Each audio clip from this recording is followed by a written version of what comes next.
और आइए इनसे खुद जानते हैं क्या है पूरा मामला और किस चीज को लेकर जो है जिंदा समाधि लेने जा रहे हैं। मोहन जी, बहुत बहुत स्वागत है आपका। बहुत बहुत धन्यवाद आप सभी भैया, सभी मीडिया बंधुओं का। मोहन जी, क्या मामला है और किस वजह से आपने जिंदा समाधि लेने का प्रण किया है? हमारे पूर्व के एक महंत ने पंजीकृत वसीयत में, जिसमें 2 तहसीलों में उनकी जमीनें थी, उन्होंने श्री नीलकंठेश्वर महादेव के नाम वसीयत किया था, जिसके आधार पर तहसील हैदरगढ़ की समस्त संपत्ति नीलकंठेश्वर महादेव के नाम नामांतरित हो गई, जिसके अनुरूप केवल रामसनेही घाट की संपत्ति बची थी। तो उसको कुछ व्यक्तियों द्वारा एक अपंजीकृत वसीयत के माध्यम से अपने नाम करा के विक्रय कर दिया गया 7 लोगों में। उसका मामला चल रहा है तहसील न्यायालय में। पिछली बार रामसनेही घाट, तो इसका मामला पिछली बार हुआ था, जिसके बाद करीब 20 सालों से लंबित मामला जब सुनवाई नहीं हुई तो इसके बाद पहले मैंने प्रण लिया था जिंदा समाधि का, तो इसमें त्वरित संज्ञान में लिया गया था, मामले को निस्तारित भी किया गया था, जिसके लिए पूर्ण नामांतरण जो अपंजीकृत वसीयत था उसे रद्द कर दिया गया था और पूर्ण रूप से निस्तारित करने के लिए 45 दिन का समय मांगा गया था। आज 1.5 साल हो गए और ये मामला षड्यंत्रों का शिकार हो रहा है। इस मठ को विलुप्त करने का पूर्ण रूप से ये षड्यंत्र कुछ उपद्रवियों और प्रशासन से राजनीतिक व्यक्तियों के द्वारा हस्तक्षेप में हो रहा है, जिसके लिए फिर से 20 तारीख तक की समय सीमा तय करके बिल्कुल, और 21 तारीख को अभिजीत मुहूर्त में गज केसरी योग में समाधि ले ली जाएगी।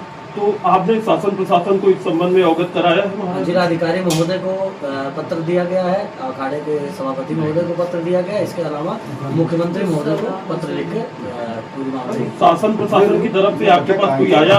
एक दिन नायब तहसीलदार केवल विवेचना करने आए थे कि क्या ये मामला सही है या गलत है, कि मतलब माँ बाबा जी वाकई समाधि ले रहे हैं कि ऐसे हवा उड़ी है। तो आप जिलाधिकारी शशांक त्रिपाठी और मुख्यमंत्री योगी आदित्यनाथ, जो कि खुद एक संत है, उनसे क्या मांग करते हैं? कुछ नहीं, इस मामले को पूर्ण रूप से निस्तारित कर रहे हैं। किसी भी तरीके से श्री राम जानकी मठ श्री नीलकंठेश्वर महादेव संबंधित मामला तहसील न्यायालय में नहीं रहना चाहिए, क्योंकि महात्मा भजन करने के लिए हुआ, तहसील कचहरी कोर्ट के चक्कर लगाने के लिए नहीं हुआ है। इसके अलावा केवल ये धर्म का कार्य है, इसमें कोई किसी को कोताही नहीं है, इसको कर देना चाहिए।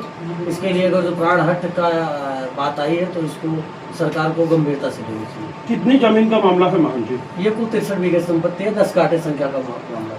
अभी मौजूदा समय में श्री राम जानकी मठ के नाम से कितनी जमीन है? कुछ नहीं, केवल गाटा संख्या 394 पौने 5 बीघा केवल श्री राम जानकी, वो भी जिसमें समाधियाँ पूर्व में, और श्री राम जानकी मंदिर था जो भी आज विलुप्त होने के कगार पे है, और एक कुछ बंजर भूमि। लेकिन लोगों से जो हमने जानकारी की है कि मठ के नाम से लगभग सैकड़ों बीघा जमीन जो है पंजीकृत थी पहले। 560 बीघे का ये मठ है और पूरे बाराबंकी में श्री राम जानकी मठ से संबंधित 4-5 संपत्तियां हैं, जिसमें ये मठ करीब 1789 बीघे का एक अपना हैसियत रखता है और यहाँ के सबसे बड़े मठों की श्रेणियों में आता था, जिससे कई इस मठ के माध्यम से कई मठ संचालित होते हैं। सेठ मोबुरिया से गंगेश्वर महादेव मंदिर इसी मठ का एक हिस्सा है।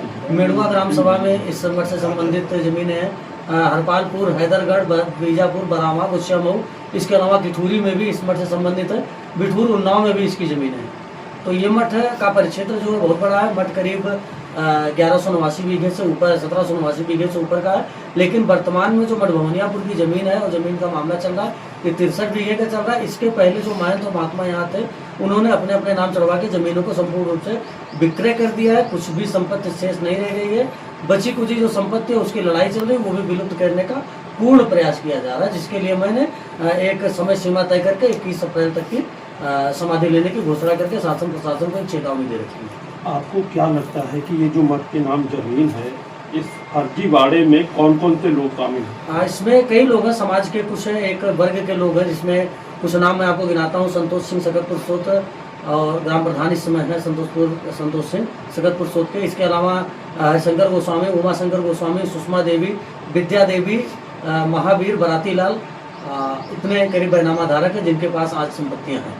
तो इन लोगों के खिलाफ आपने कभी लिखित में शिकायत की? सब जगह हो चुका है ये, चूंकि मैंने आपसे बताया पूर्व में करीब 20 वर्षों से मामला न्यायालय में लंबित है। इसके अलावा जब पिछली बार निस्तारित किया गया था, इसके बाद ये भी बात कही गई थी कि इसका पूर्ण जांच करके और संवैधानिक कानूनी कार्रवाई की जाएगी। लेकिन इसके बारे में भी कोई शासन प्रशासन के आला अधिकारियों ने, चूंकि इसमें जो पूर्व के संलिप्त अधिकारी थे वो आज बहुत बड़े पद पे हैं।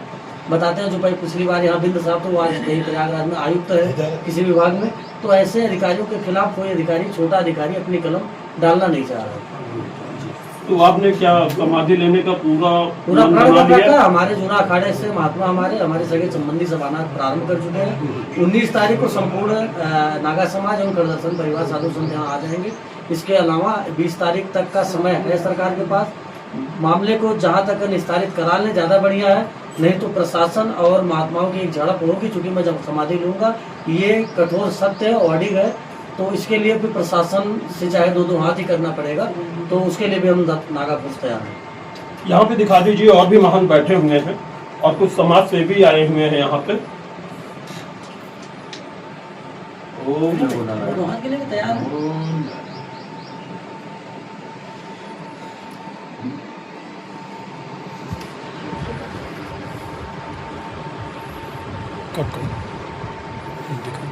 किठैया में।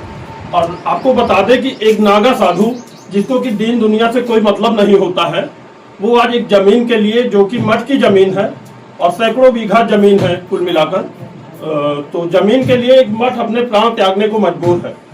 उत्तर प्रदेश में योगी सरकार में संतों के साथ जो प्रशासन द्वारा जो कमी है उसको उजागर किया है महान मुकुटपुरी जी महाराज ने। अब देखना है कि कुंभकर्णी नींद से शासन प्रशासन आखिर जागेगा या नहीं, ये देखने वाली बात होगी। आप देख रहे हैं दैनिक सुदर्शन प्रवाह, मैं हूं शिवा मोहती।